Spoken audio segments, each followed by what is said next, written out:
Hello friends, welcome to another new video. তো college admission 2026 নিয়ে আরও একাধিক প্রশ্ন সবার মধ্যে রয়েছে। তো সেইগুলো সর্ট আউট করতে চলে এলাম। তো সর্ট আউট করার আগে বলবো, উচ্চশিক্ষা দপ্তরের একটা নোটিফিকেশান চলে এসেছে প্রত্যেকটা ছাত্রছাত্রী তাদের জন্য যারা এই মুহূর্তে চান্স পেয়ে রয়েছে, অর্থাৎ 3,80,000 ছাত্রছাত্রীর জন্য উচ্চশিক্ষা দপ্তরের এই বিশেষ নির্দেশিকা আমি এক্সপ্লেন করব এবং তার সাথে রিফান্ড এবং আপগ্রেডেশন রাউন্ড সংক্রান্ত বিষয়ে একটা বিস্তারিত আলোচনা করব। যারা এসজি টিউটোরিয়াল গাইডটি নতুন দেখছো, অবশ্যই চ্যানেলটিকে সাবস্ক্রাইব করে পাশে থাকা বেল আইকনটি ক্লিক করে দাও, যাতে সব তথ্যগুলো তোমরা টাইম টাইম পেয়ে যাও। তো প্রথম তোমাদের বলি, কলেজের যে পেমেন্ট এবং রিফান্ড সেটা বলবো, তার আগে উচ্চশিক্ষা দপ্তরের নির্দেশিকাটা কী রয়েছে। যে সমস্ত ছাত্রছাত্রীরা উচ্চশিক্ষা দপ্তরের অন্তর্গত WBCAP পোর্টালে 3,80,000 ছাত্রছাত্রী চান্স পেয়েছো, উচ্চশিক্ষা দপ্তর তাদের উদ্দেশ্যে একটা বার্তা প্রেরণ করেছে। দেখতে পাচ্ছ এখানে লেখা আছে যে যারা চান্স পেয়েছো 15ই জুনের মধ্যে অবিলম্বে আপগ্রেডেশন ক্লিক করো। যারা পছন্দের কলেজ পাওনি, আপগ্রেডেশনে ইয়েস করো, করে অটো আপগ্রেডেশনে ইয়েস করে তোমরা পেমেন্টটা করে দাও।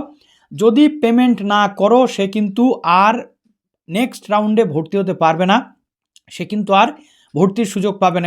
এটা উচ্চশিক্ষা দপ্তর বলেছে, আর এটা একদমই ঠিক।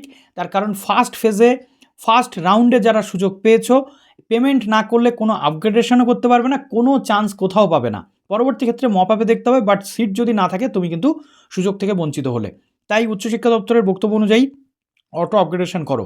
এবার নেক্সট হয়েছে, অটো আপগ্রেডেশন করে তো পেমেন্ট করলাম, কিন্তু পরে দেখা যাচ্ছে আমি ভর্তিটাই হব না, আমি WBJEE বা যাদবপুর ইউনিভার্সিটি বা WBCAPর আন্ডারে কোনো কলেজে পড়বো না, আমি প্রেসিডেন্সি বা অন্য কোনো ইউনিভার্সিটিতে যাব। আমি কি টাকা ফেরত পাবো? ডেফিনেটলি টাকা ফেরত পাবে, 100% টাকা ফেরত পাবে। কী করে টাকাটা ফেরত পাবে? এবং অলরেডি যারা আপগ্রেডেশন রাউন্ডে কম ফিজ বা বেশি ফিজের কলেজে যাবে, তাদের ক্ষেত্রে পেমেন্টের কী ব্যাপার থাকবে সেটাও একটু আমি তোমাদের খোলসা করে বলে দিই। সবার আগে বলি, যারা অ্যাডমিশন ক্যান্সেল করে এখানে থাকতেই চাও না, তাদের জন্য বলি, দেখো একটা অপশান তোমাদের থাকবে অ্যাডমিশন ক্যান্সেলেশন বলে। ডাউনলোড অ্যাডমিশন স্লিপ তো আছে, তার সাথে অ্যাডমিশন ক্যান্সেলেশন বলে একটা অপশান থাকবে। তো এই যতদিন অ্যাডমিশন চলবে, এর মধ্যে পোর্টাল যতদিন খোলা থাকবে, এর মধ্যে অ্যাডমিশন ক্যান্সেল তুমি যে কোনো মুহূর্তে করতে পারো। অ্যাডমিশন ক্যান্সেল করার সাথে সাথে তোমার মোবাইলে একটি OTP আসবে, সেটা সাবমিট করার সাথে সাথে তোমার অ্যাডমিশন ক্যান্সেল হয়ে যাবে এবং তুমি অতি দ্রুত রিফান্ড পেয়ে যাবে 10 থেকে 15 দিন বা 1 মাসের মধ্যে।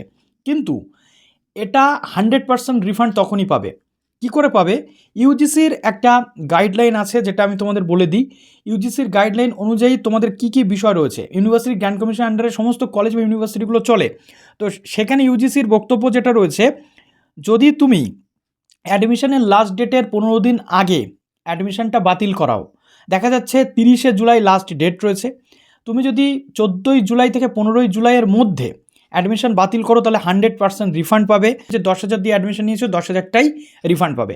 তুমি যদি 30শে জুলাই যদি অ্যাডমিশন হয়, তার 15 দিনের মধ্যে, অর্থাৎ 15ই জুলাই থেকে 30শে জুলাইয়ের মধ্যে অ্যাডমিশন ক্যান্সেল করো, তাহলে 90% টাকা ফেরত পাবে। তুমি যদি অ্যাডমিশান শেষ হওয়ার, দেখা যাচ্ছে 30শে জুলাই অ্যাডমিশন শেষ হয়ে গেছে, তার 15 দিনের পর, অর্থাৎ 30শে জুলাই থেকে 15ই আগস্টের মধ্যে অ্যাডমিশন ক্যান্সেলেশনের জন্য রিকোয়েস্ট দিলে, সেক্ষেত্রে তুমি কত পাবে না 80%, 15 দিনের মধ্যে যদি করো 80% টাকা ফেরত পাবে। কিন্তু তুমি যদি অ্যাডমিশন শেষ হয়ে যাওয়ার 30 দিনের মধ্যে বা 30 দিন পর অ্যাপ্লাই করো অ্যাডমিশন ক্যান্সেলেশনে, কোনো টাকা কিন্তু ফেরত পাবে না। তাই এদিক থেকে আমি তোমাদের বলবো যে যদি অ্যাডমিশন ক্যান্সেল করতে চাও, রুলসটা আমি তোমাদের বলে দিলাম।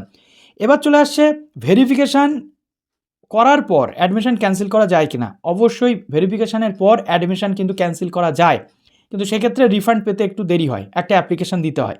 এবার চলে আসে অটো আপগ্রেডেশন। অটো আপগ্রেডেশন যারা করতে চাইছো, দেখা যাচ্ছে এই মুহূর্তে একটা কলেজে চান্স পেয়েছো, পরবর্তী ক্ষেত্রে আপগ্রেডেশনে ওপরের দিকে কোনো একটা কলেজে চান্স পেলে, সেক্ষেত্রে এই অ্যাডমিশন ফিস যেটা এখন পেমেন্ট করছো, এর ভবিষ্যৎ কী? এখন যদি সেটা 7,000 টাকা পেমেন্ট করো কোনো কলেজে, ওই আপগ্রেডেশন রাউন্ডে যদি সেই কলেজের ফিস হয় 3,000 টাকা, তাহলে এই 7,000 টাকা থেকে 3,000 টাকা অ্যাডজাস্ট হয়ে যাবে, বাকি যে 4,000 টাকা তুমি পাবে সেটা রিফান্ড হয়ে যাবে। আবার যদি মনে করো যে না, আমি 7,000 টাকা দিয়ে এখন অ্যাডমিশন নিচ্ছি, নেক্সট আপগ্রেডেশন রাউন্ডে আমাকে 10,000 টাকা কোনো কলেজের চার্জ আছে, পে করতে হবে, সেক্ষেত্রে অপশান কি? সেক্ষেত্রে অপশান হচ্ছে একটাই, এই 7,000 অ্যাডজাস্ট হবে, এক্সট্রা 3,000 তোমাকে পেমেন্ট করতে হবে। এই জিনিসটা মোটামুটি ক্লিয়ার রাখো। আর অটো আপগ্রেডেশন রাউন্ডে কি তুমি চান্স পাবেই পাবে, এই নিশ্চয়তা কিন্তু নেই।